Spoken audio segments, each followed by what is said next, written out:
Perspective now from two commentators who've been prominent voices in the war on terror over the last 20 years. Lawrence Wright is the author of The Looming Tower, Al-Qaeda and the Road to 9/11, which won the Pulitzer Prize and became the basis for an award-winning TV series.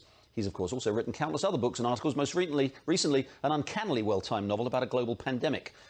And Clifford May is the founder and president of the Foundation for the Defense of Democracies, a research institute that was founded shortly after the 9/11 attacks that aims to promote research that reduces or eliminates threats to US national security. Thank you both for joining me. Thank you. Thank you. Lawrence, let me start with you in your outstanding book, The Looming Tower. How secure do you think we are now compared to how we were on the eve of 9/11 20 years ago? I think you can say that our intelligence community focused on the subject of terrorism is in a much better condition than it was. I mean, it was very conflicted, actually fighting against itself before 9/11. And our relationships with our allies in the terms of intelligence is better where terrorism is concerned. On the other hand, they completely missed the pandemic. So, there's a sense that, this intelligence community, we can't count on it for everything. As for Al-Qaeda, on 9/11, it was maybe 300 or 400 guys.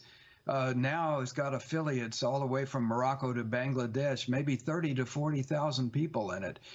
It's a cumbersome operation, but it has certainly proliferated, and technology has changed, like drones and so on, that will empower such groups. And so I think that we are in a volatile and dangerous period in our history.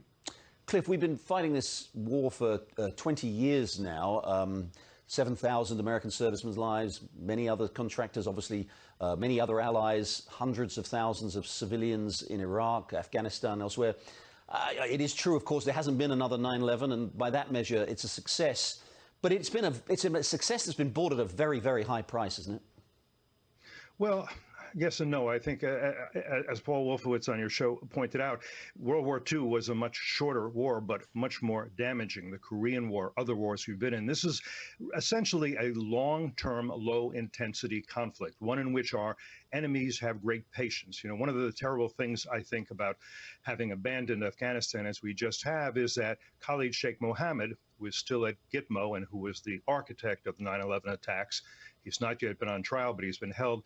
He said early on in Gitmo that we will win this struggle, meaning in Afghanistan. And he said we will, the larger struggle too. And he said we will win for a very simple reason. We just need to wait, and Americans will quit, and you will defeat yourself. That is exactly what has happened now.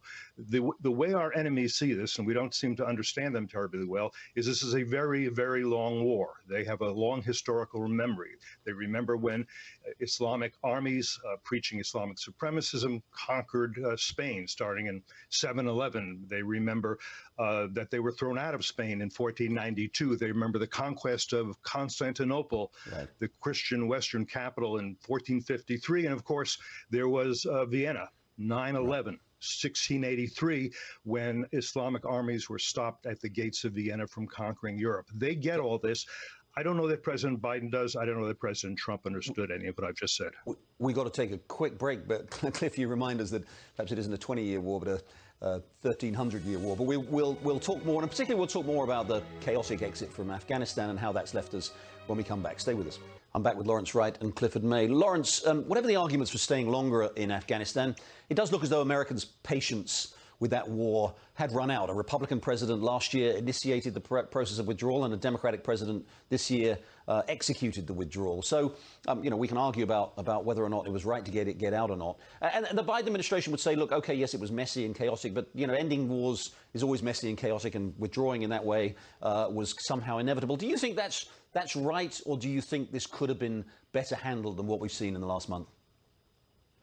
Well, yeah, it could have been better handled. It's not going to be perfect. Even the Taliban were surprised when they walked into Kabul so quickly. So nobody really knew what was going to happen. But, it could have been better handled if we'd gotten out in 2002.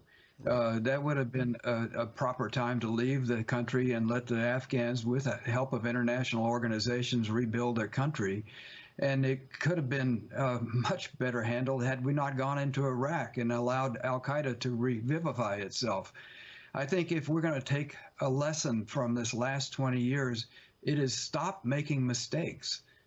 Staying in Afghanistan was a mistake. Leaving as awkwardly as we did was a mistake. Invading Iraq was a mistake. If we could just stop making mistakes, we'd be able to reorient our country and get back to the country that we used to be. Cliff, the Biden administration is now describing the Taliban as a cooperative, I think, and business-like, as we still try, obviously, to get Americans out of the country. But I think a more sober assessment that many people would have is that the chaotic departure there and the return of the Taliban represents a real continuing and large security threat now to the U.S. How do you assess how vulnerable we are now as a result of what's happened there? More than we were the day before 9/11/01 at this point. I think that's absolutely clear. The Taliban, we understand their ideology, we understand, or we should, how tied they are with al-Qaeda, what their views and goals are. They kind of know we won't come back, so they can do anything we want. It's also important to recognize the Indo-Pacific is a strategic region for many reasons. There are dozens of terrorist organizations, jihadist organizations there. China is right there. Bagram Air Base was a tremendously good asset that we just abandoned. We had the ability to do intelligence from there, to do drones from there, things we cannot do at this point. It seems to me all that makes us more vulnerable than we've ever been, and we still don't understand our enemies. We don't understand what their goals are. We don't understand what their strategy is, and we don't have, I think, any strategy of our own right now that is worth even discussing. Clifford May and Lawrence Walsh, thank you for those sobering assessments.